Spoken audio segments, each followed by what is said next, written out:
Hello, ఒంటరిగా ఉన్నావా స్వప్న? ఎవరు? ఏ సుఖం లేకుండా ఎన్నాళ్ళైనా స్వప్న? ఎవడురా నువ్వు? ఎందుకంత కోపం? నువ్వంటే నాకు ఎంత ఇష్టమో తెలుసా? అసలేంట్రా నీ గొడవ? ఇది గొడవ కాదు స్వప్న, నా గుండెల్లో బాధ, తీయని బాధ. అది నీతో పంచుకుందామని రోజు అనుకుంటాను, కానీ నువ్వు కరుణించవు. ఏం చేయను? నువ్వేం చేయాలనుకుంటున్నావో చెప్పు. నాకు నిన్ను చూస్తుంటే మూడొస్తుంది స్వప్న. మీ అక్కకో మీ చెల్లికో మూడొస్తే ఏం చేస్తారు? నీలాగే ఒంటరి బతుకుతున్నారు. వాళ్ళకెవరూ లేరు, కానీ నీకు నేనున్నాను స్వప్న. చూడు వాడు ఎలా మాట్లాడుతున్నాడు. సరేనండి, వాడు ఏదో అన్నాడు. మీ అమ్మాయిలందరూ ఎందుకు డైరెక్ట్ గా అక్క చెల్లెల టాపిక్ ఎత్తుతారు? మరేం చేయను? ఎవడు స్వప్న వాడు? మన ఇద్దరి మధ్యలో. నీకు మొగుడు రా, ఒకసారి ఇక్కడికి రా. రారా. నాకు మొగుడైనా పర్వాలేదు, కానీ నీకు మాత్రం మొగుడు కాకూడదు. నేను తట్టుకోలేక స్వప్న. రే నీ అవ్వా, రే పెట్టేశాడు. వాడు పెట్టేస్తే ఇంకొకటి చేస్తాడు. రోజుకి ఎన్ని రాంగ్ కాల్స్. వస్తావా అని ఒకటి అడుగుతాడు, డబ్బులు ఎంత కావాలని ఇంకొకటి అడుగుతాడు. అసలు ఏమనుకుంటారు?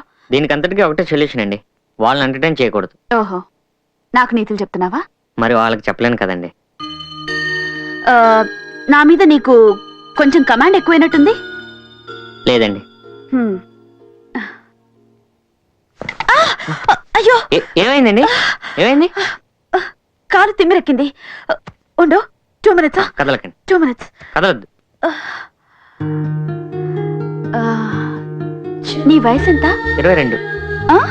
22. నాకంటే 1 సంవత్సరం చిన్నాడివే. అయినా పర్వాలేదా? దేనికండి? నేను చెప్పేది నీకు అర్థం అవుతుంది, కానీ అర్థం కానట్టు నువ్వు అలా ఫేస్ పెట్టద్దు. ఓకే, ఇప్పుడు ఓకే. జాగ్రత్త అండి, మీరు అక్కడ కూర్చోండి, నేను వంట చేస్తాను. 5 minutes. ఫైన్. అన్ని జన్మలలోకి ఉత్తమమైనది మానవ జన్మ అని చెప్తారు. అనాగరిక దశ నుండి కంప్యూటర్ వరకు ఎదిగాం. జంతువుల్లో లేనిది మనుషుల్లో ఉన్నది సంస్కారం. కానీ ఈ ప్రబుద్ధుడు ఏం చేస్తున్నాడో చూడండి.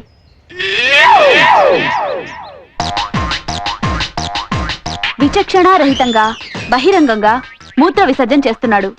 ఇది ఎంతవరకు సమంజసమో ఆయన్ని అడిగి తెలుసుకుందాం రండి.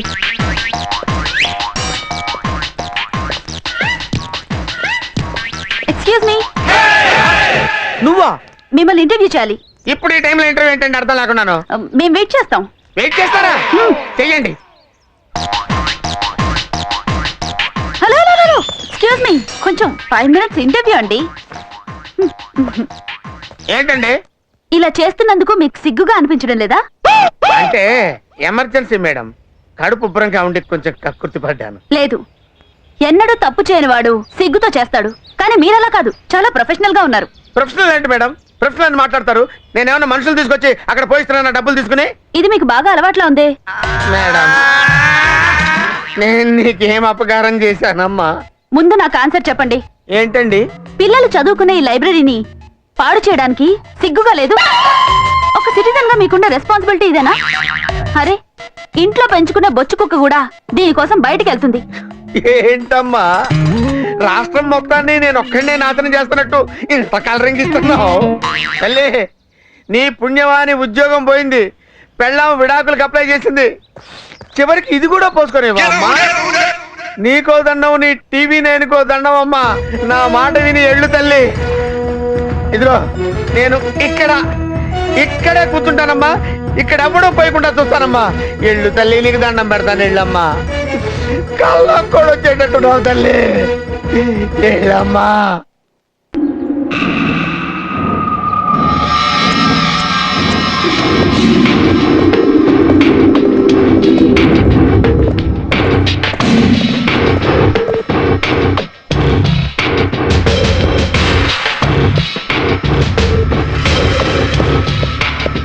మీరు ఇక్కడే ఉండండి. Hey!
పచ్చి పచ్చి పిల్లలు కూడా చంపేస్తారా?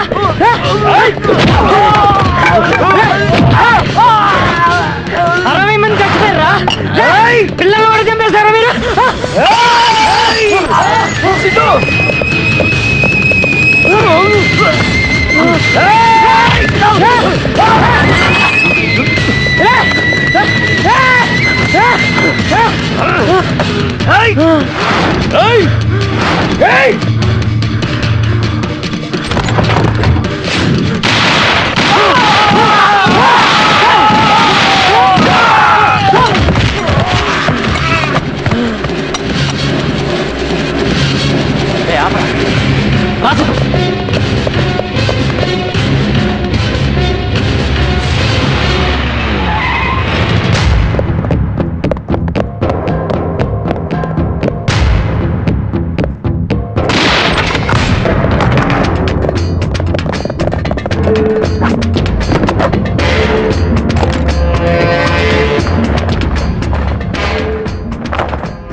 అడవుల్లో ఉండే మా అన్నల కోసం, మా ఉద్యమం కోసం మేము సిటీలో ఉండి వర్క్ చేస్తుంటాం. వీళ్ళనే కాదు, మిగతా వాళ్ళని కూడా చంపేద్దాం. ఇప్పుడు పోలీసులు మాతో పాటు నిన్ను కూడా నక్సలైట్ అనుకుంటారు. సిటీలో ఉంటాం మంచిది కాదు. మాతో పాటు వచ్చాయి, అడవికి వెళ్ళిపోదాం. అక్కడే కొన్నాళ్ళు ఉందు గాని. నేను వేరు, మీరు వేరు. నేను రాను. ఇదిగో ఎందుకు చెప్తున్నామా విను, నీకు ఇక్కడ సేఫ్టీ లేదు. పదా.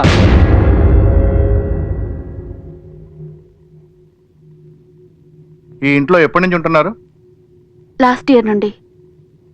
వాళ్ళకి నీకు ఏం సంబంధం లేదంటావు? ఆహా, లేదు. ఈ నలుగురేనా, ఇంకా ఎవరైనా ఉన్నారా? నలుగురు కాదు, ముగ్గురే. సిద్ధు అనే కుర్రాడిని వాళ్ళతో ఉండమని నేనే చెప్పాను. వాడికి నీకు ఏమిటి సంబంధం? బస్ యాక్సిడెంట్ లో మిస్ అయింది అతనే. మీకు కూడా తెలుసు. సో వీళ్ళు నక్సలైట్లని ఇంతవరకు నీకు తెలియదంటావు? తెలిస్తే వాళ్ళని పట్టుకుని వాళ్ళ నాయకుడు జామ్రీని ఇంటర్వ్యూ చేసుకునేదాన్ని కదా.